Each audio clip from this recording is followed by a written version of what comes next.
સાબરકાંઠા જિલ્લાના મોડાસા શહેરમાં 3 ઇંચથી વધારે વરસાદ ખાબક્યો હતો, જેના લીધે શહેરના મુખ્ય માર્ગો પર રીંછણસમા પાણી ભરાયા હતા, જેના કારણે પ્રી મોન્સૂન પ્લાનની પોલ છતી થઈ ગઈ છે.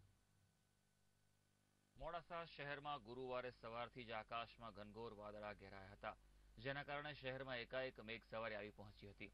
મોડાસામાં એક જ કલાકમાં 3 ઇંચથી વધુ વરસાદ ખાબક્યો હતો. ધોધમાર વરસાદ ખાબકતા શહેરના મુખ્ય માર્ગો પર પાણી ભરાઈ ગયા હતા.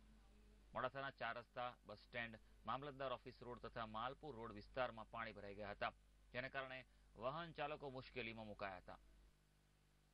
મહાનગરપાલિકાના પ્રી મોન્સૂનની કામગીરી બરાબર ન થતા અહીંયા ઘણા બધા સ્ટુડન્ટોને અવર જવરમાં પ્રોબ્લેમ થઈ રહ્યો છે. અહીંયા નગરપાલિકાના ઢાંકણા, અહીંયા ગટરના ઢાંકણા ખુલ્લા હોવાથી 2 સ્ટુડન્ટ્સ અહીંયા પડતા રહી ગયા. એક સ્ટુડન્ટ્સને અંદર જતો રહ્યો તો માંડ અહીંના શોપિંગ સેન્ટરના બધા લોકોને એને કાઢ્યો છે. એટલે પ્રી મોન્સૂનની કામગીરી બરાબર થઈ નથી. શહેરમાં પડેલા ભારે વરસાદને પગલે વાહનો ઠપ થવાના પણ બનાવો બન્યા હતા. શહેરમાં વરસાદ પડવાને પગલે કલાકો સુધી વીજ પુરવઠો ખોરવાઈ ગયો હતો, જેના પગલે રહીશોને મુશ્કેલીઓનો સામનો કરવો પડી રહ્યો છે.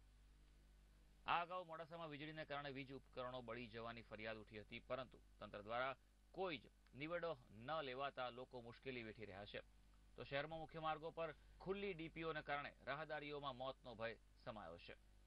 શહેરના મુખ્ય માર્ગ એવા શામળાજી હાઈવે પર શહેરના વરસાદી પાણીનો નિકાલ કરતી મુખ્ય પાઇપલાઇનમાં પાણી ભરાવાને કારણે મોટા ભૂવા પડી ગયા છે, જેને લીધે વાહન ચાલકો મુશ્કેલીમાં મુકાયા છે.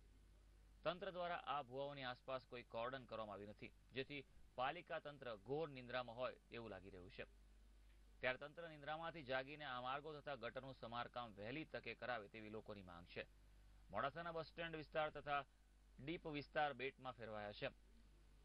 લાખો રૂપિયાના ખર્ચે ભૂગર્ભ ગટર યોજના તો બનાવાઈ, પરંતુ પ્લાન ફેલ ગયો હોય તેમ આ ગટર દ્વારા પાણીનો નિકાલ થઈ શકતો નથી. મોડાસામાં ખાબકેલા 3 ઇંચ વરસાદે જ તંત્રની પોલ ખોલી દીધી છે. ત્યારે આગામી સમયમાં વધુ વરસાદમાં શહેરની હાલત કેવી થશે તે તો સમય જ બતાવશે. ભરત કડિયા, મોડાસા.